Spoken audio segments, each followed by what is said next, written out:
This is RIFF Radio, a presentation of RIFF Magazine Online, your source for music news, interviews, and concert reviews from the Bay Area and beyond. Find more at riffmagazine.com. I am Mike DeWald. On this episode, we talk with a heavy metal renaissance man. Shavo Odadjian is bassist for the legendary System of a Down, as well as this, his own brand new project, 7 Hours After Violet. He's also the co-founder of 22 Red, a cannabis and lifestyle brand. So much to talk about. Of course, System will be playing the first ever non-festival headlining nighttime concert at Golden Gate Park the Saturday after Outside Lands. And there's plenty to talk about with 7 Hours After Violet. We welcome Shavo to RIFF Radio. You're involved in so many different projects, on the musical side and otherwise on the business side as well. So let's start with 7 Hours After Violet. We got our first taste of Project Shavo. I know it's something you've been working on for a long time. How did this all come about? So it was funny. My number's 22, so that's why I have the brand 22 Red, which we'll talk about later.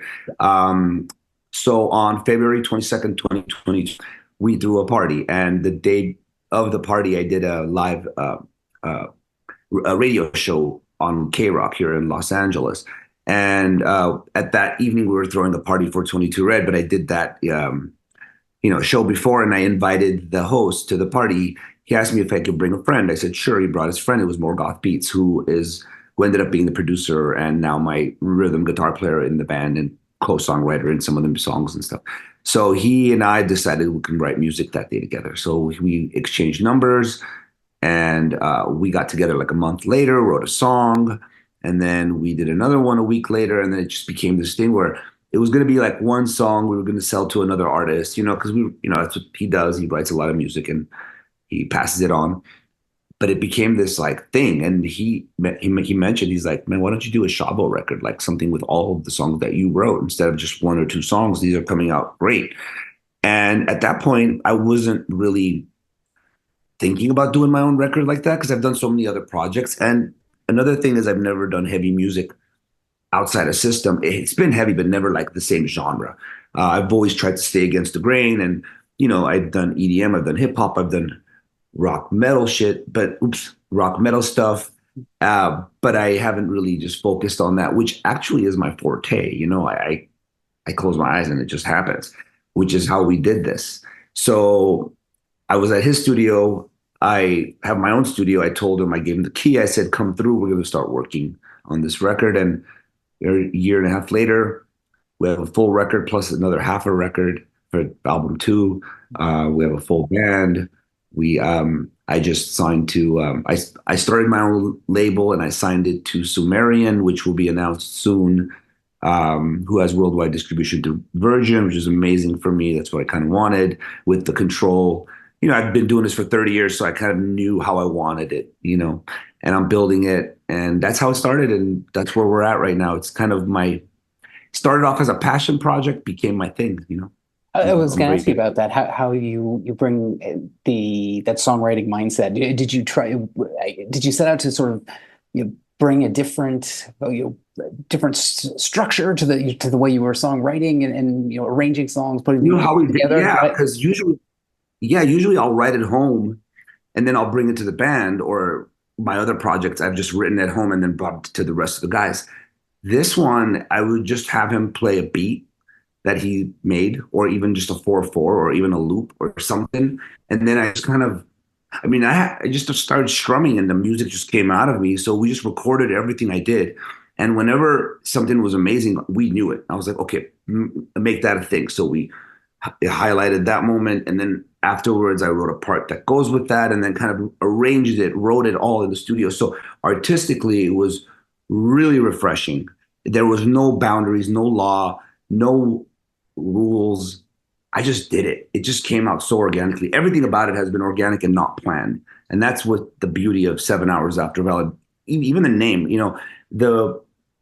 he wanted to call it Shav or Shavo so people know it's me and it's my, I wrote 95% of it. But still, I always like a unit, I like a band. I think it's cooler. And plus he helped me a lot, like these guys, they came in and did their part and it just works perfectly. So I like the collaboration. I've never had the ego, where it's like me. I've never done that. I've never said that. So I like it. It's us. And it became a band. And 7 hours after Violet, the acronym is Shav, so it's SJV. So that's cool. So they got what they wanted and I got what I wanted. I got a band, a cool name, mysterious, but it also has a meaning, but I'm never going to explain the meaning. Oh, It's kind of one of those things. Yeah, it's one of those things.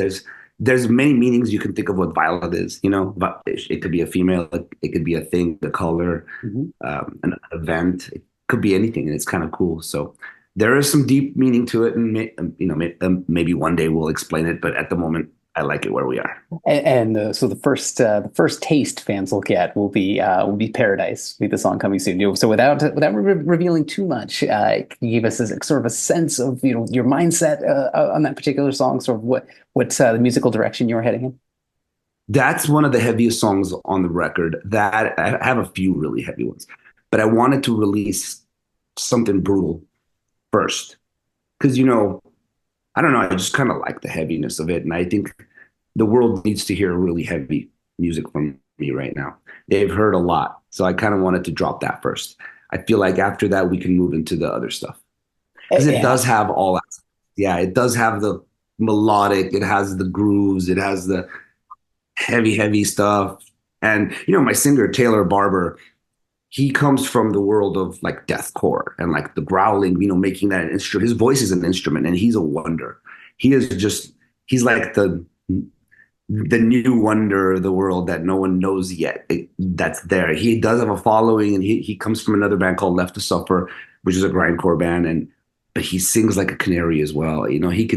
His range is so huge. He's perfect. Remember, he's the perfect singer that came in and can do all the parts. And then also we got Alejandro Aranda, who he is just this musical genius, who came in, and he was the last member, and I didn't even know I needed that member, but now it's like, of course I needed him. Of course he fit perfectly. He does side vocals. He sings along with Taylor perfectly. So it's like a 2 vocal band now, 2 vocalist band. And we got Josh Johnson on the drums, and he's amazing. He hails from a band called Winds of Plague.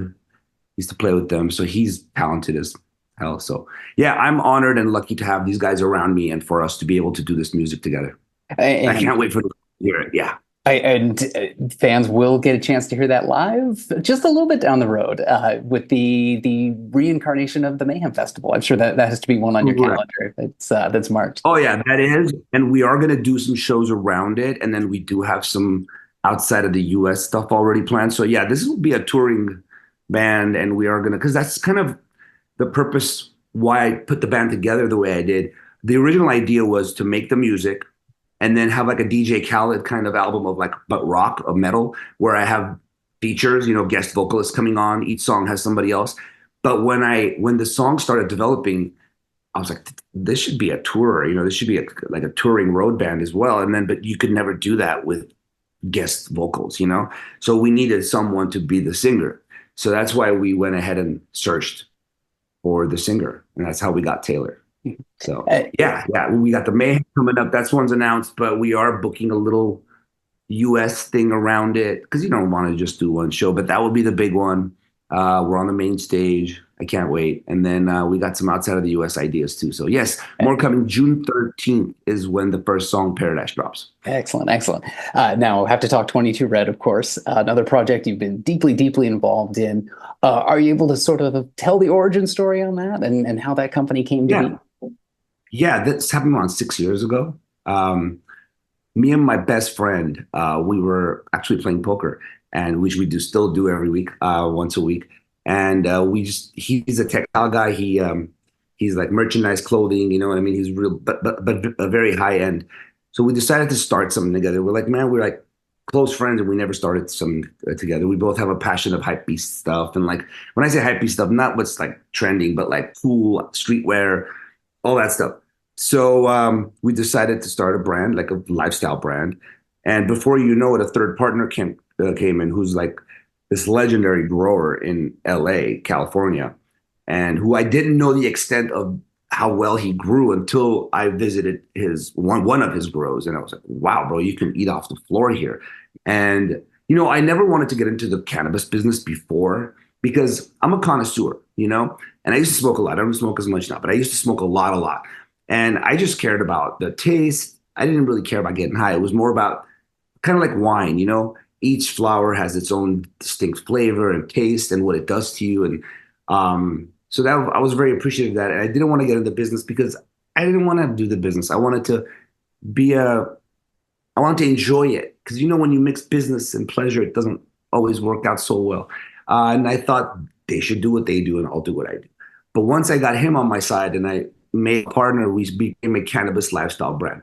And now we started thinking about the name and 22 Red. So I'm born April 22. I'm married May 22nd. My System of a Down got signed when I was 22.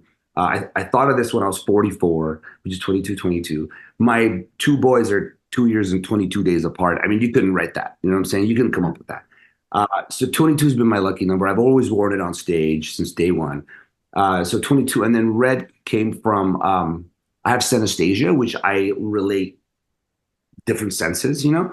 So all numbers have had colors since I can remember. I thought everyone was like that till I asked someone, I go, don't you see colors when you see a number? He's like, no. I was like, okay. So then I did some research on it. So twos have always been 22. I mean, have always been red for me.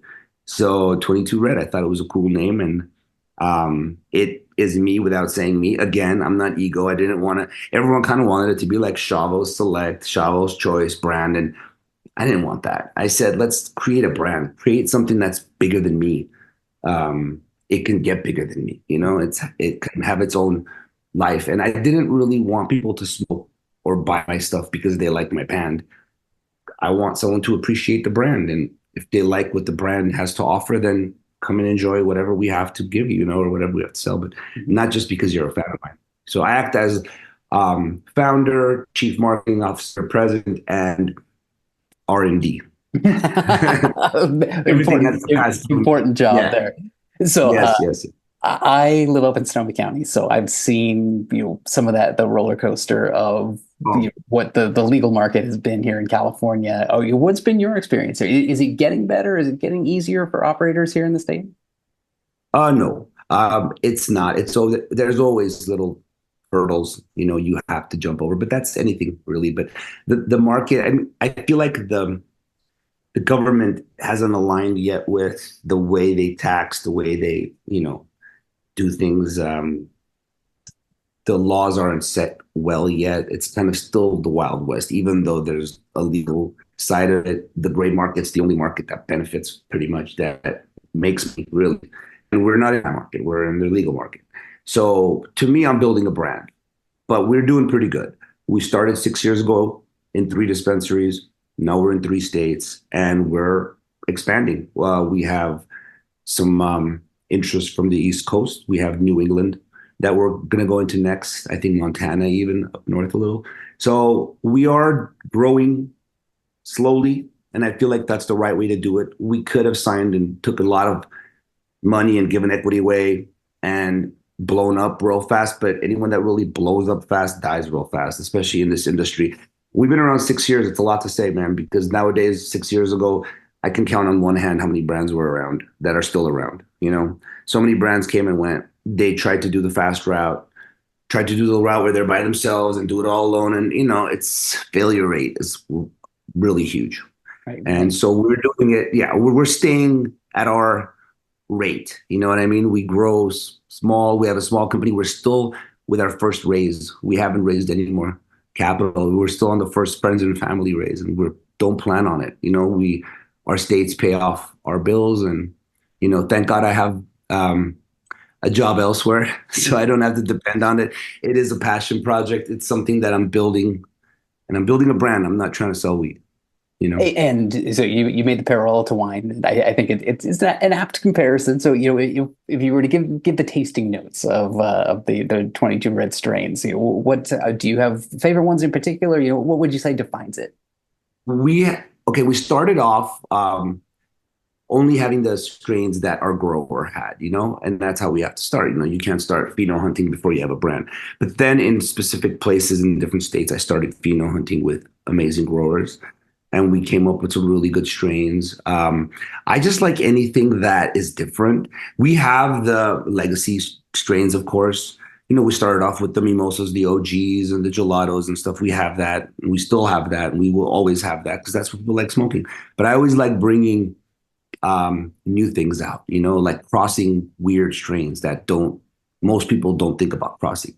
And we'll try it out and see what happens. Sometimes I love something so much, but it doesn't run well with the audience, like with the people.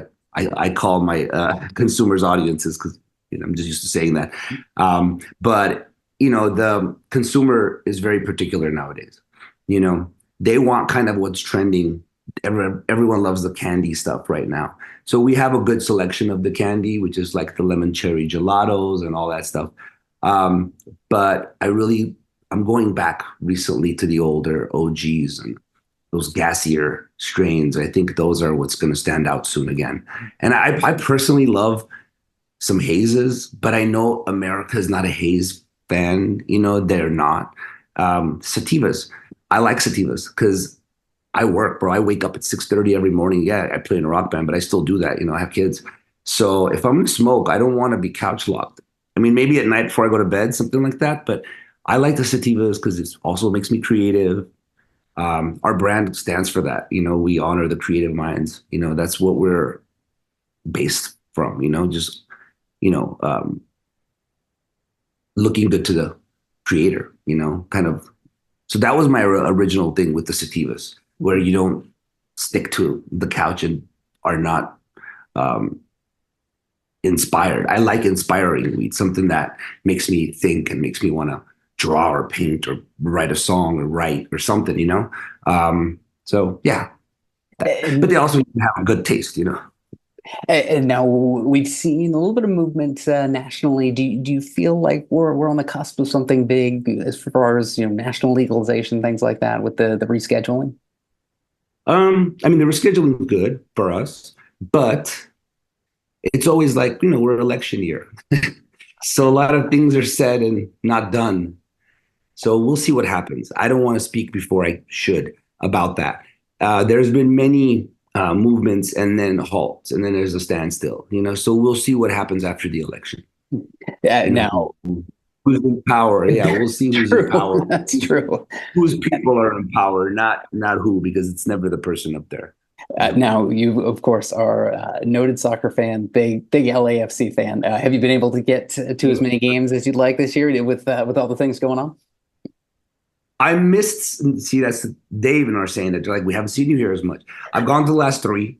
I went to the first 2, but I've missed a bunch in the middle. Like I said, I'm busy, but I love it. I love going there. The atmosphere is amazing there. You know what I'm saying? Like, it's just, I've been to so many sports events around the world. One thing I haven't done is going to football. I'm going to call it football, what it really is. And I've never gone in like Europe, but I did see some European teams come here for exhibition games. I saw them in Las Vegas. I saw AC Milan play, I think it was Barcelona. It was amazing. Really good match. But those LAFC games, man, I've been to Lakers, I've been to Kings, which I loved both those, and I've been to other stuff too, but the LAFC, just the energy that fan base gives you, it's just, I live and breathe off that. So it's so exciting, Football is an exciting sport. It really is. And people don't see that yet. You either love it or you don't know what it is, or you don't know the rules, and you're just seeing guys kick a ball around. You're not understanding what's really going down. It's really exciting. My dad was always a fan, so it's really a bonding moment with me and him. And my kids are becoming fans. Me and my second born, he's a goalie in his little club team here. He's 10. And he's passionate. I take him to the games all the time. He's just all over the place. It's amazing. It's a great bonding experience between friends, family. You know what I mean? It's really, and then people you don't know become really close. Just because you're rooting for the same thing, and for that hour and a half, you're just in another world, and it's also a great stress reliever. Yeah, you forget everything. Yeah.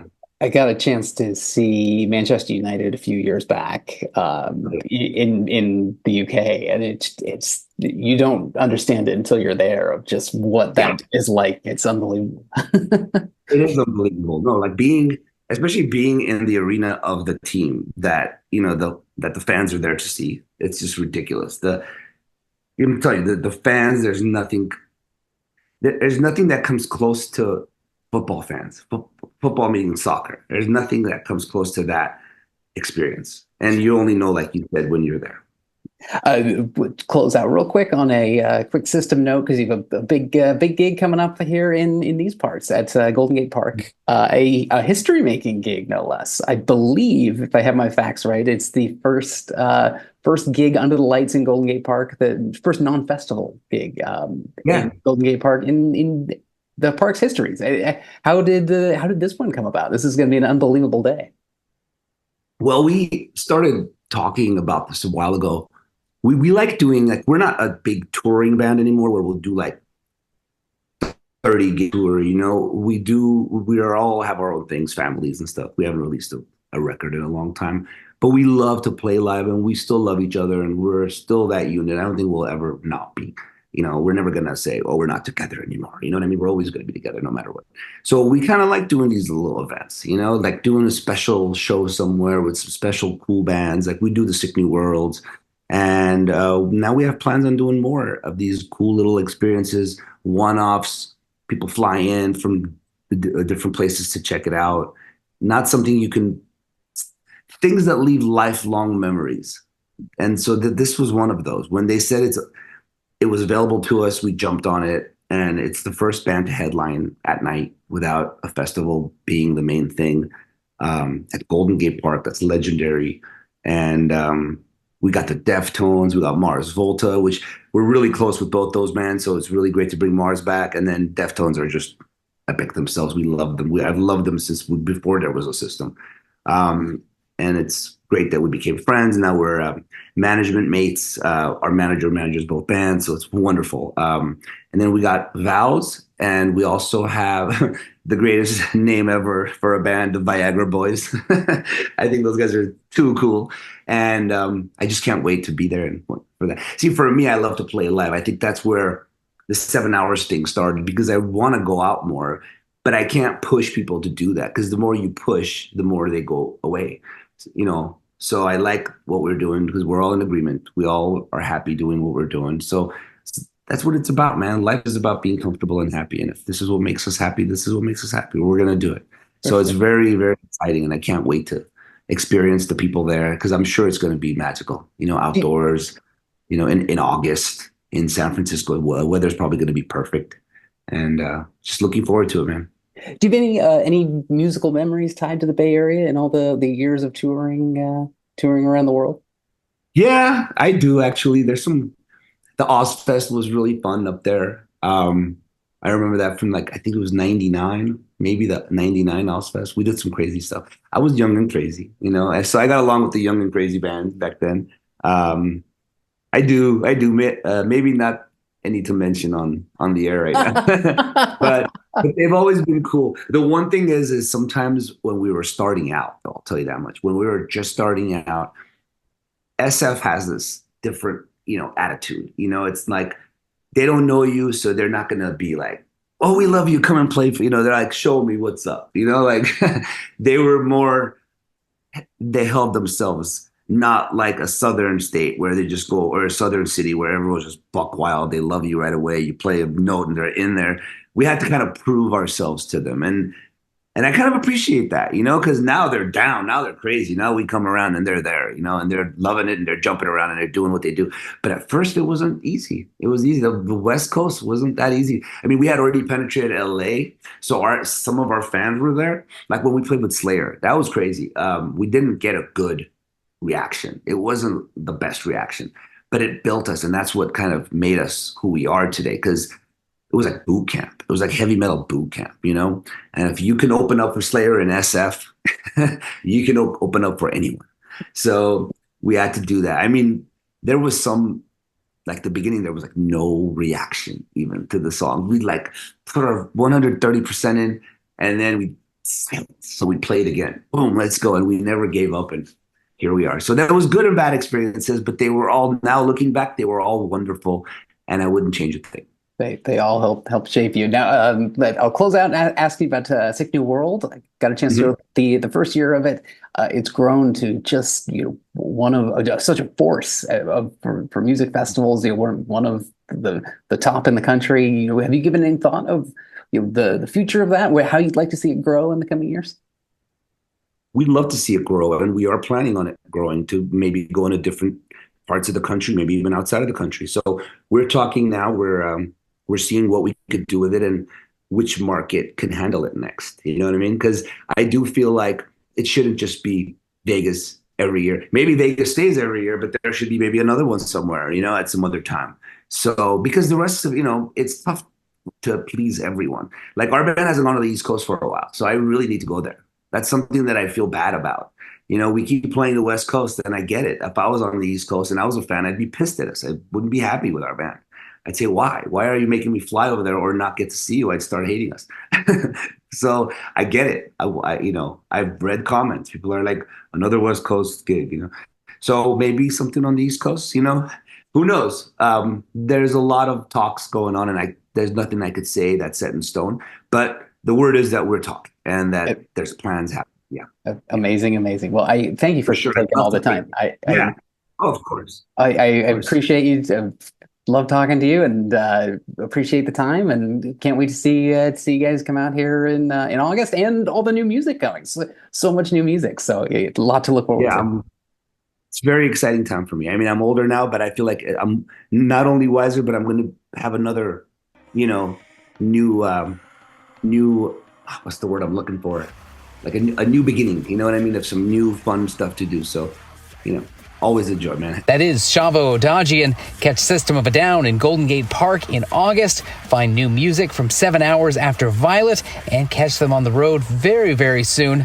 Also, take a look at 22 Red. As always, find more at riffmagazine.com. For Riff Radio, I am Mike DeWald.